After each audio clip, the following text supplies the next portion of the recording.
All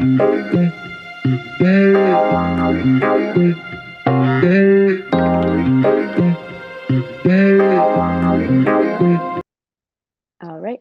Welcome everybody to Alpha Art Gallery's 2023 NBAS Close to Home exhibition. My name is Rebecca Nicosia, and today I'm joined by Carol Heft, a mixed media artist based in New York City. Thank you for being here today, Carol. Thank you. So to start off, just if you could tell me generally about the pieces you've submitted, any specific themes, how you really just went about choosing your pieces. Okay, well, part of the choices were made based on the guideline for the submissions. I think some the materials were indicated on the application, and also the size of the pieces. I wanted to make sure I was going to be able to comfortably transport them. So that was part of the choice. I also wanted to choose a small body of work that had some internal consistency. So there are similarities, not so much style maybe, but in concept on the 6 or 7 pieces that I sent. So what drew you towards, this style of art for the pieces that you've submitted? Yeah, that kind of is a continuation maybe of the last question.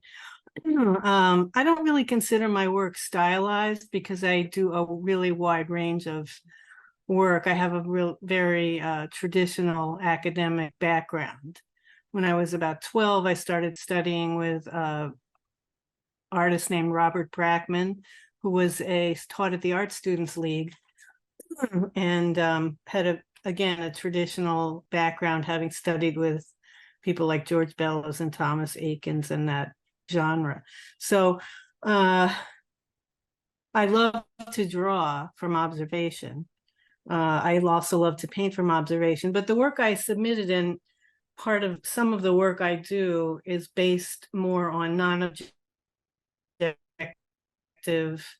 imagery, if you will. I don't really consider it abstract because there's always a figurative or narrative content to it. But Okay. The things that are in the 6 pieces in the group, they're kind of cousins to each other. And as far as there's a lot of movement across the picture plane laterally, there's not really much deep space. It's not a naturalistic kind of space. And the tactile quality of the surface is another consistency. Absolutely. Yeah, I noticed among the pieces that they all did seem to sort of have a connected narrative, like you were saying. Yeah, I think probably they were done close in time to each other. So there's a sequential aspect to their development. Yeah. Very cool. So I know that you were a teacher at one point. How did your time as a teacher influence, your thoughts and behaviors towards your own art and basically, inspire you in your creative process? Well, I really like that question because I love teaching and I've taught for many years, many different kinds of people, groups, populations, ages, cultural backgrounds. And right now I'm teaching drawing at a couple of different colleges, and I also teach art history at a university here in New York. And teaching has influenced my work more than I'm so grateful to have had the opportunity. First of all, teaching art history has given me a chance to really get an enriched view of my mentors, the artists that I admire from the past, and also the historical context I find really interesting. The various ways materials have been invented and discovered and used over long periods of time. But also just interacting with students feeds into my own ideas and creativity. So I love to draw, and I really enjoy watching other people draw. So it's an ideal profession for me. And I like to help people learn how to talk about their work. So I think that kind of answers or addresses the question you're asking. Teaching is a really important part of my life as an artist. Definitely. Yeah.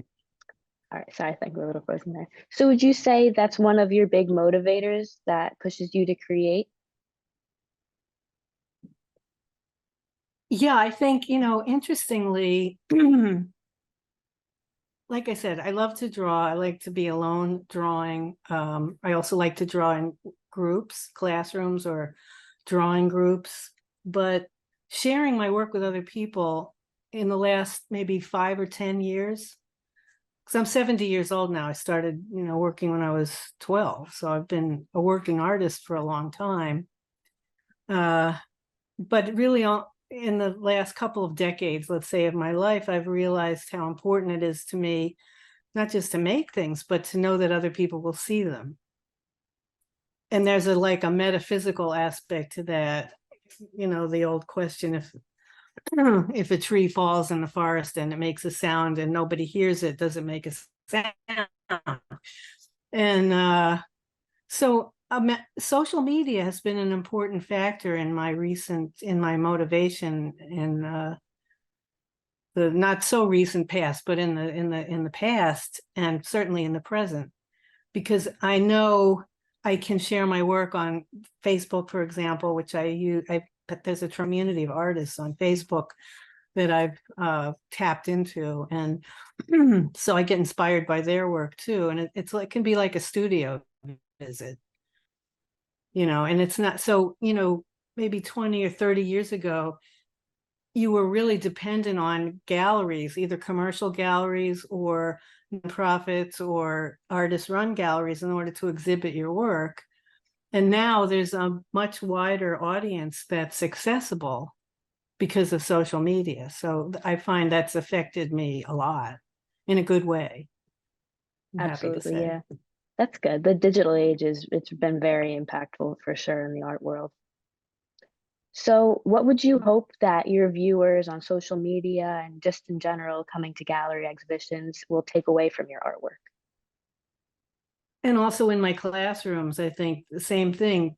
I know for me, seeing other people do something that is meaningful to them, the authenticity about that is inspiring. Absolutely. And so I hope that my work will inspire other people to find out what they think is really interesting or meaningful, and move towards that in a way that will help them grow and develop both personally and professionally. And that's what I hope for myself. So I'd like to Right. share that with other people. Definitely. Yeah, Inspiration does drive creativity, I find. I think All right. so. Yeah. Yeah. Well, great. Those are all my questions that I have for you today. So thank you so much for meeting with me. I had a lovely time getting to know you as a person and as an artist, and I can't wait to see you at the exhibition. Thank you, Rebecca. Really appreciate your thoughtful questions and listening to me. Thank you. Of course.